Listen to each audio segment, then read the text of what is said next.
La restauration, c'est vraiment un moment privilégié d'observation d'une œuvre. Avant d'y toucher, le restaurateur va passer un bon moment à tourner autour de sa pièce, prendre contact avec elle, prendre des photos, chercher de la documentation autour de cette œuvre, prendre des mesures, étudier les techniques d'assemblage, etc. Donc c'est une étape particulièrement importante pour le chapeau de paille parce que c'est un chapeau de paille qu'on n'arrivait pas à situer. La restauratrice a pu identifier une fibre d'origine exotique qui est vraisemblablement un matériau d'importation. La technique de tressage qu'on retrouve au XVIIIe mais également au XIXe. Là, on a des éléments pour la datation qui commence à être un petit peu plus précis grâce à l'étude technologique qui a été menée sur cette œuvre.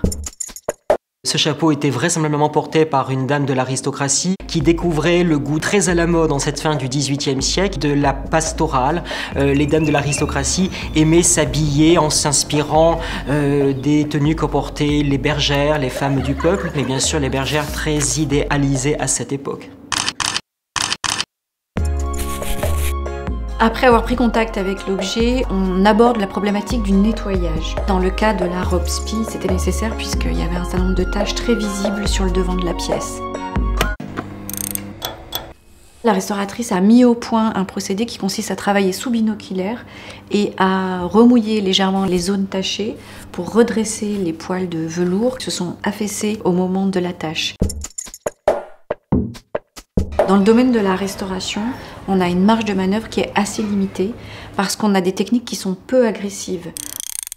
L'aspect esthétique, il est important, mais le fait que ce costume puisse être encore montré dans 2 siècles, même avec ses taches, prime évidemment. C'est une robe qui est très représentative de la nouvelle mode qui s'est progressivement développée après la Première Guerre mondiale. Une coupe beaucoup plus simple, droite, courte, une robe adaptée à la vie moderne.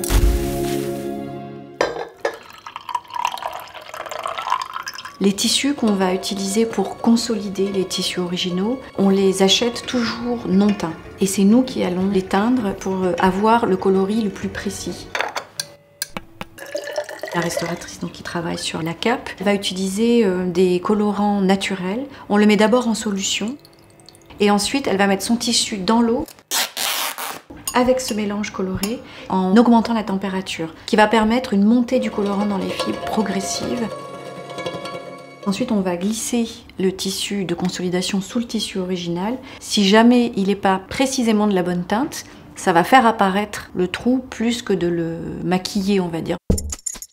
Quand on regarde les images de cette époque, c'est-à-dire les portraits de ces hommes qui portaient de telles capes, on s'aperçoit qu'il est porté sur le bout des épaules. Il faut bien sûr voir que ce n'est pas un vêtement très utilitaire, on ne s'en sert pas pour se couvrir, on ne s'en sert pas pour se protéger du froid. C'est un vêtement d'apparat, on pourrait dire un signe extérieur de richesse. Nous conservons en Europe et aux États-Unis, à ma connaissance, moins d'une dizaine de capes de cette époque.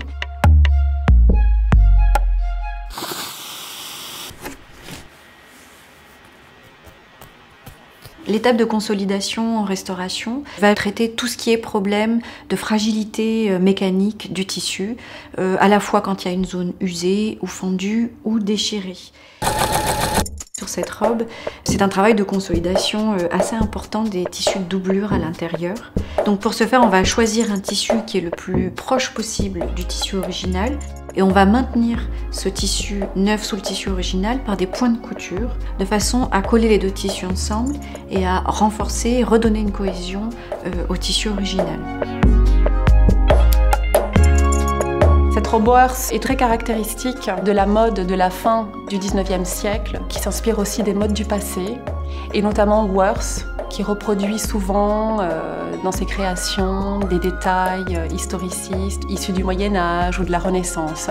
Et cette robe, avec son corsage à petite basque, son grand col que l'on peut relever et ses manches bouffantes, voire gigots, est assez représentative de l'esprit néo-renaissance de la maison en cette fin des années 1890.